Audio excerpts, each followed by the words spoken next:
Doctor صاحب brigadier صاحب سے ابھی بات ہو رہی تھی. بریگیڈیئر سید غضنفر علی صاحب کا کہنا ہے کہ یہ سارا جو جینوسائیڈ ہے ہولو کاسٹ ہوا اس سب کے پیچھے امریکہ ہے, اسرائیل ہے اور اس میں مسلم ممالک اٹ سیلف گلٹی ہیں. اس کی روٹ کاز جو ہے اس کو ختم کیا جا سکتا تھا بٹ روٹ کاز مسلم ممالک اٹ سیلف ہے.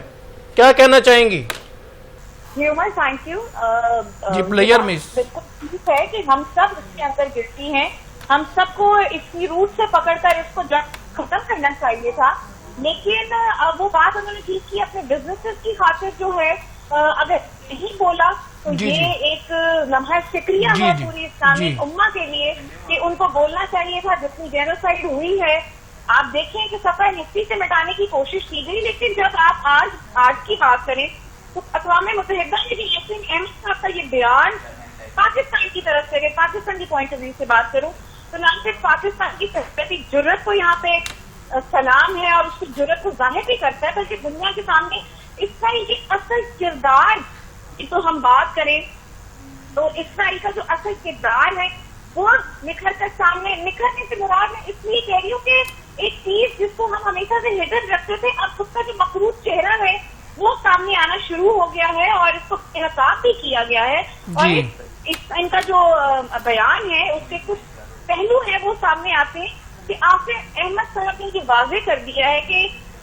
جو اسرائیل ہے وہ غاصب اور بدماش ریاست ہے. یہ جو الفاظ ہیں یہ صرف غزہ کا جاری جو مظالم ہیں ان کی نشاندہی نہیں کرتے بلکہ اسرائیل کے عالمی رویے کو بھی اجاگر کرتے ہیں جو ڈھونس, دھمکی اور طاقت کے استعمال پر جو ہے وہ مبنی ہے. اگر ہم بین الاقوامی میڈیا کی بات کریں تو اس پر بھی کافی زیادہ دباؤ دیکھنے میں آتا ہے کہ انہوں نے اس بات کو بھی اجاگر کیا کہ اسرائیل نہ صرف فلسطینی عوام پر ظلم ڈھاتا ہے لیکن دنیا کے میڈیا اور ناقدین کو بھی دبا کے رکھنے کی کوشش کر رہا ہے اور یہ حقیقت دنیا کو باور کروانی ہے کہ اسرائیل اظہار رائے اور صحافتی آزادی کو بھی کرنے کی پالیسیز رکھتا ہے. پاکستان کا جو بیانیہ یہ ہے وہ بڑا واضح اور دو ٹوک موقف جو ہے وہ پاکستان نے دیتے ہوئے روایتی پالیسی کا جو تسلسل ہے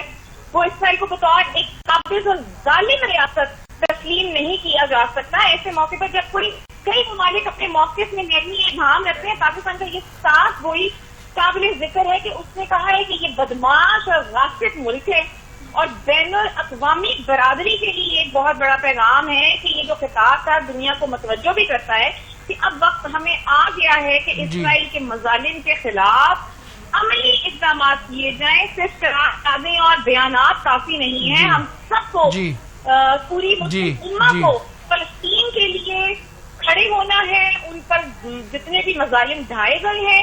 اس کا بدلہ لینا ہے اور اس کو انصاف دلوانا ہے. نہ صرف اسرائیل کو بلکہ کشمیر کی بھی بات ہونی چاہیے.